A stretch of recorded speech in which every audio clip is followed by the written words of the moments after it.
Is to take from the state more than 10 million Ghana cedis. SK Boafo, one of the former MPs, is calling for an amendment to the constitution. The president, as an accused person, I am urging him, I am demanding that I want to hear his voice. He must come and absorb himself. We speak live to PNC flag bearer David Apasera, who led this group of former MPs to court, and we get the perspective of a constitutional lawyer. With Evans Mensah.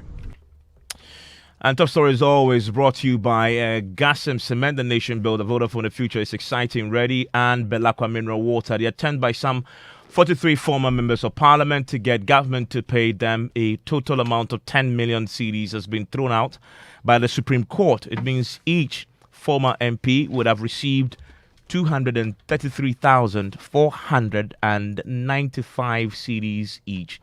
In a unanimous decision read by retiring Supreme Court Judge Justice Sulik Badegbe, the court noted that the Constitution did not intend to create pensions for members of parliament, but rather gratuities, which the court explained are different from pensions. The court therefore ruled that it was unconstitutional for the Chinri Hesse Committee, set up by the President Kufuor in 2008, to have sought to create a pensions package for members of parliament. Well, my colleague Kweku Asante was at the Supreme Court and is in the studio with me with details. Kweku, give us the background to the story. Right, so Evans, the current PNC flag bearer David Apasera sued together with 42 other former legislators, including the current senior minister Yawa Safoman, chairman of the governing NPP Freddie Blay, and Dr. Kofi Konedu Apreku, who all served as MPs under the erstwhile John Ejekum Kufuor administration. So they sued the Attorney General and the Ministry of Finance, demanding that at least all of them be paid 233,495 cedis each as their pension. So these 42 members of parliament are anchoring this claim on the Chinri Hesse Presidential Emoluments Committee that was set up by former President Kufuor, which provided that parliamentarians who were 50 years and above and are exiting parliament, having served 2 full terms, should be paid some sums of money as pension benefit. But the Supreme Court today said that the Constitution has never intended to give members of Parliament a pension scheme as it does for the Speaker of Parliament, a titular head of the legislature, and other justices of the Superior Court, as well as other members of the executive. So if you're one of those MPs hoping to benefit from a pension scheme for you, once you exit Parliament, well, bad news. It's not going to happen. Did the Supreme Court explain today why they came to this conclusion? Right. So the Supreme Court did not go so much into the details of its decision. Of course, the ruling will be coming out very soon. But it sort of agreed with the decision by the Auditor General, Mr. Daniel Domilovo, who had early on rejected the request for an audit verification to be conducted in order for the payment of these salary arrears of over 200 former MPs to be paid. And Evans would recall that a few months back, these MPs sent a request to the Chief of Staff arguing that these entitlements were theirs. And so the Supreme Court is saying today that if you look at the Constitution, if you look at it from the 1979 Constitution up until the 1992 Constitution, there is nowhere where you can get from the framers' intention that they were going to give members of Parliament pension benefits. I mean, I wonder, a number of these former members of Parliament who are taking this matter to court were in court today. What have they been saying? How have they been reacting to this? So we spoke with former NPP MP for the Subin constituency, Mr. SK Boafo, who actually argued that the Constitution ought to be amended because members of Parliament also deserve something right after they get out of office. Evans. That's what the court has said. There's nothing I can do. We are only entitled to our gratitude. That's just what they said. They said Henry's report was unconstitutional. So therefore, you have nothing to do. But it's good you have challenged the law. I mean, the law is, if anything there, it has to be amended. Otherwise, no member of Parliament will ever have any pension. It's rather sad. But that's the fact, because we work for the nation. Yeah, but you are the ones who made the law. Was this not clear from day one that the Constitution never meant to give you pension, but gratuities like the Constitution wasn't made by Parliament. Yes. It was made by all of us. I mean, but we do pass the act. The lawyers, Parliament, we pass the act, not the Constitution. Was for all the nation. So if you want to amend the Constitution, it takes the whole nation to gather views and then we amend it. But be as it may, our law has to be developed. And we are working on it. So what will be the next steps that will be taken by this former No, MPs? we haven't met yet. We can't speak for one person.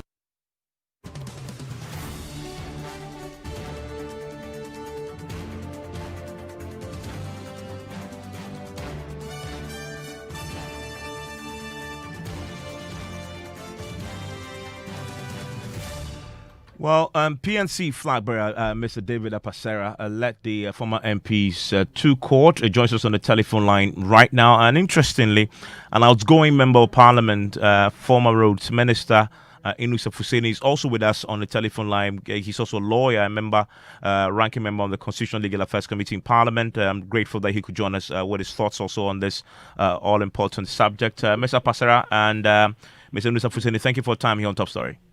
Thank you, Evans. How are you? I'm doing well. Mr. Pasara, let me start with you. I mean, for many who watch this case almost appeared to be dead on arrival, and the Supreme Court has confirmed this demise by throwing it out. Your reaction? Well, it's very saddening. It's very, very saddening because, yes, for the court decision, it's a very sad decision. It's a very sad decision. Why? I was in the Consultative Assembly, and I remember that when we talked about pension for MPs, everybody was of the view that that should be left to the discretion of the Committee on Emoluments set by the President. And in Article 71, the committee spelled out what its salaries, the defined salaries to include pension. And so, if today it is that the Constitution is against us, well, the Supreme Court is the sole ruler in cases concerning the Constitution, and I cannot say what we can say. That is the only option. We have taken it. We have to meet and decide what options are there for us to pursue. But I believe that the Consultative Assembly never did imply that or indicate that the legislature should be barred from pension. You talk about constitution. You talk about the assembly that, of course, that we all know worked on the framing. But here's the question: if the framers of the Constitution intended for there to be an explicit provision to give you pensions, they would have put it in the law, in the Constitution. You see, listen. What happened was that the MPs have no specific tenure of office. And because they have no specific tenure of office, you cannot recommend pension in the Constitution without it being limited. So what was decided was that the Committee on Emoluments decides what is the best for MPs, and the President accepts it. So the committee defined salaries to include pension, so that was the scope for the committee to go. And if the committee so decided that MPs should take pension, they were within the constitutional frame. I don't understand what they have decided to do, but the weakening part of it is that the members of parliament become so depressed, so stressed out. You can see a whole lot of MPs dying left and right. They can't even go to source medical treatment, and they are denied pension. It weakens the democracy that we have. Mr. Pasara, you were a member of parliament for Bogatanga, correct? Yes. Did you take ex gratia when you exited parliament? Ex gratia. Let me tell you what the sorry. If you can, sorry, Mr. Pasara, if you don't mind answering the question, did you take ex gratia? I took ex gratia. That's all you deserve. Why do you say that? Why do you say that? Because that is what is written in law. To campaign. Look, people go around and see. That's why I'm telling you, your parliament will be weaker and weaker. And that is why the other parliaments in the other domains are stronger. Because when you are in parliament and you leave the parliament, you must be able to survive. Mr. But Pasara, if you leave parliament and you have to die, you cannot be in parliament and be strong and go out to die. That is the implication. And I'm telling you that this judgment is a very serious blow to the democracy of this country. Okay. The Mr. parliament Pasera, will be weaker. Mr. Pasera, how much ex gratia did you take? I took 80 something. I think it was 80 something thousand. I can't remember. How long? Which year? Which year was this? I took it and applied it to my campaign at the time. So I don't even remember how much it was. Which year was this? That was 2008. Mr. Pasera, how many ordinary Ghanaians retire and take home 80,000 CDs? How many ordinary Ghanaians take their salary and share with their constituents? But that's your decision. You make a decision. You made decision, a decision to go into that particular area of politics, and you decide because you want to win a seat, you are going to distribute money to people when you know you're not supposed to. It is not like you distribute money. You are the leader of the community, and I am in Accra, and a community member comes to Accra and is stranded. Who does he call on? Direct the person to Mr. Pasera. Direct the person to the district chief executive or the assembly. So the person will move from Accra to the district chief executive, who is not elected by the person. The person doesn't see him representing him because he has never voted for him. Do you acknowledge that you're not entitled to give anybody any money on free pro bono basis? Yes, you are not. So you're not entitled. If you decide to do it, if you decide to do it, so if it's humanitarian, then why are you complaining? We are not complaining. We have worked. We have worked for it, and everybody is working. Everybody has been paid. You can look at the Article 71 office holders. Most of them are going retirement on their salaries. Were they not paid? They were paid. The president is going on retirement on his salary. Is he not paid? And even this particular one was just for 20 years. So I don't see what you are saying. Stay with me, please. Stay with me, because there's another member of parliament on the line who will, in the next few weeks, in fact days, exit parliament. Mr. Nusa Fuseni, you are a lawyer. You are the ranking on the Constitutional Legal Affairs Committee in Parliament. You'll retire from Parliament in the next few days, say a couple of weeks. What do you make of this verdict by the Supreme Court? Well, thank you, Evans. I'm not retiring from Parliament. I am leaving Parliament. Okay, politically correct. I concede. The second thing is that pensions are regulated by the Pensions Act. And anybody who contributes towards his pension is entitled to draw from the contributions. So it's not about when you leave Parliament. Have you attained the retirement age? Were you a contributor to the pension fund? Was your employer implementing whatever contribution you were making? Have you reached the age entitled you to draw on contributions that you have made? These are the questions that I think we should be asking. Because it's not pro bono. It is not gratuitous. You pull resources together. Pensions are founded on the principle of intergenerational equity, that we contribute for those who have gotten to retirement now, and young persons will have to contribute for those who are contributing now. That is just the principle behind pensions, intergenerational equity.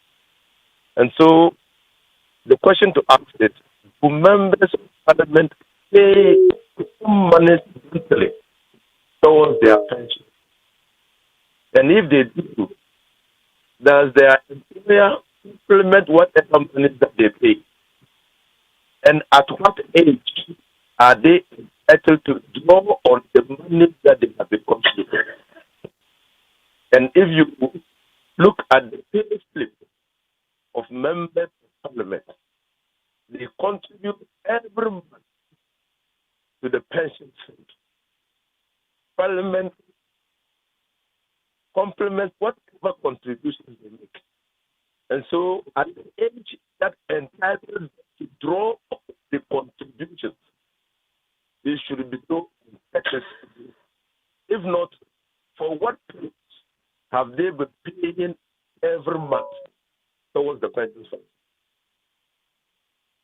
Okay, so you bring another interesting point there. It's not interesting. That is how you treat pension. So I guess the clarity I want to seek is from Mr. Passera. I guess is Mr. Passera. Are you drawing from, say, the SNIC pensions, for example? Yes. No, I'm not yet drawing from the slip pension. Because Yes, you have not reached the age at which you can. But what I'm saying here is, you see, when you look at the Article 71 of office holders, there are some of them who have specific tenure of office. They have been clearly given, they are either retiring on their salaries or so. And so what happens with former members of parliament or parliamentarians is that I was in the consultative assembly. And I remember that when it came to the MP, somebody raised the issue of pension for MP. And then the thing was argued that because an MP can come in and one day he is out, or he can come in and one term he is out, you will find it difficult to go into detail as to what portions of his salary that will be given to him. So that one should be given, left to the discussion of the Committee on Emolument. That was the argument. And so when the Committee of Emolument is to consider, they consider the emolument within the definition of the salary under Article 71. And the definition of the salary under Article 71 includes pension, includes end of service benefit. And so General Health Committee said, yes, we know that we have ex gratia, but these are people who have spent all their time in Parliament. They have no way of doing any other business. And after that, they come out. They deserve to have some pension. And they recommended 20% of a certain MP salary for 20 years. After 20 years, you would have been settled and you would not need to draw on pension again. This is what was recommended. I don't think that we MPs are fairly treated, because a whole lot of them are dying today. Because you come out, whether we like it or not, politics today is monetized. Whether you like it or not, you cannot go and contest without sending money. And whether you choose it or not, you cannot have a democracy in a country without MPs. Okay, so somebody has to risk out. But if somebody risks out, does it mean the person should die? On Mr. Yunus Husseini's point, you don't have a problem. Why don't you simply settle for the SNIC pensions fund, which you contribute to every month? Well, but that's what I'm saying. That notwithstanding, something lawful has been done for you. If it is declared illegal today, well, we are yet to meet and decide where. So what you're asking for? But I think that it is going to do harm. It is going to do harm to the democracy that we are trying to. I just want clarity on this. Harm. So if I could chip in this, okay. The initial presenter on your station there was misinforming them. They said they agreed with Domolovo. Domolovo's case is not pension. So it must be clear, because it's a disinformation to the public. Domolovo's case is not on pension. The MPs were supposed to be paid a certain salary, and they were not paid on that scale. So they were left with something that they have to take, and that is arrears. They went for arrears, and the Domolovo came out with some kind of funny reasoning, even including that there is COVID-19. So people should not come for what they had not been underpaid. If the people were underpaid and they have something, why don't they claim? So this case has nothing to do with Domolovo's case. Okay. And so it must be made clear, because what he was trying to do. I want to get clarity on this. So what you're asking for is in addition to what you'll be entitled to when you reach retirement age from SNIT. I don't know. What we are asking for is what is contained in the General Health Committee report that was to be given to us. But that is separate from what Mr. Yunus Hussein explains is what you're entitled to, as in what you contribute to every month. Yes. It doesn't have to come there. I know people who go on retirement and they are going on retirement on their salary. A whole lot of let's be blunt. Let's be blunt here, Mr. Pasera. You want, as members of parliament, to retire on your salary? Not on my salary. I'm saying on what General Health Committee recommended was 20% of my salary, not 100% of my salary. But I'm telling you that if you do investigation now, you'll see a whole lot of ministries or even agencies, government agencies, who retire on their salary. Do they contribute for those salaries? They don't. They don't. And the MP is rather more disadvantaged because once you are coming on a party ticket, the moment you step out of parliament, you become an outcast because even your own party is fighting you. Nobody wants you to be strong enough to come back and fight for a position. And the outside world, wherever you are going, nobody wants to do work with you. So you are disadvantaged completely and you have nothing to write home about. That is why the MPs are suffering. And that is why people cannot be strong in parliament. Because you should be thinking about how you will retire. Mr. Pasera, yes. You still have to explain to me why the SNP pensions fund is not enough for you. How much is the SNP pension? I wish that you would hear that. Because I am a presidential candidate. I remember the other time I was in GBC. Somebody asked me this question. Why is it that the Ghanaian worker, when he retires, is like a sentence to death? That is the situation in Ghana. The reality of it is that when you go on retirement, you are a dead person working. Because your pension salary cannot sustain you. It can't make you live as a human being. So Mr. Pasera, you're saying that you're saying for the millions of ordinary Ghanaians who survive on the pensions fund, the MP has to get extra special treatment, a former MP, and get something else other than what all of us will have to benefit from, which you say is not enough. So because it's not enough, let's create a special dispensation for former MPs. I am telling you that people ask me this question in the public, that people who go on retirement in Ghana are sentenced to death because they suffer. Yeah, I mean, so you're saying, and this is important, you are also the presidential candidate of a PNC. You are saying that because everybody else, as you claim, die on the meager pensions, you deserve something special from the ordinary person you're seeking to serve. I am not saying I am saying MPs. This is what is special? What is special about members of parliament that they should be giving something extra to from everybody else who benefits or takes from the pension scheme you claim is meager? Why are members of parliament captured under Article 71? You're saying why are members of parliament? Are you suggesting they're there because they're special compared to all of us? I am telling you that what is special about somebody who retires on his salary? Tell me.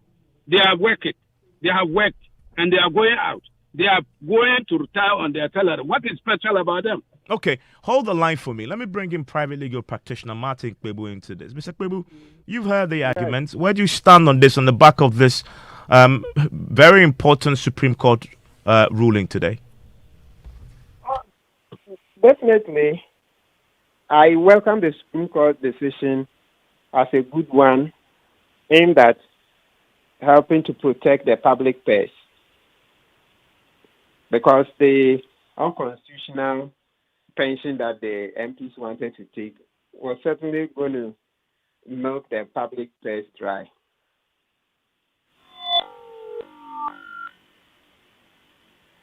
Hello, Mr. Gobo, can you hear me? Yes, I did. Yes. Okay, so you definitely are in the camp of the Supreme Court judges who rule this. This for you, it's a perfect verdict. Yeah. The former MPs do not deserve any additional pensions. That's correct.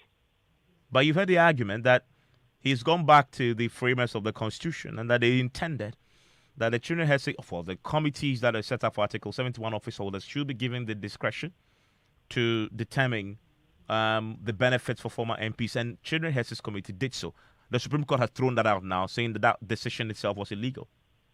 Yes, because when you say you're giving somebody a discretion under the Constitution, Article 296 circumscribes that discretion. 296 says that the discretion has to be fair, candid, and all those. So there are some parameters So I don't see how the General Health Committee could have then looked at the discretion and just given the MPs the move. I mean, that's way over the top. That's what the Supreme Court is throwing it out. Mr. Kwebu, thank you for your time here on the top story. David Apasera is the presidential candidate for the PNC. He is also a former member of parliament for Bolga, and of course led the former members of parliament to court on this very controversial matter. I want to hear from you on this conversation. Do you honestly, sincerely believe that former members of parliament deserve to be paid pensions? Do you agree with the Supreme Court? They've thrown it out that they do not deserve it. Let me hear from you. It's 055 Newsnight.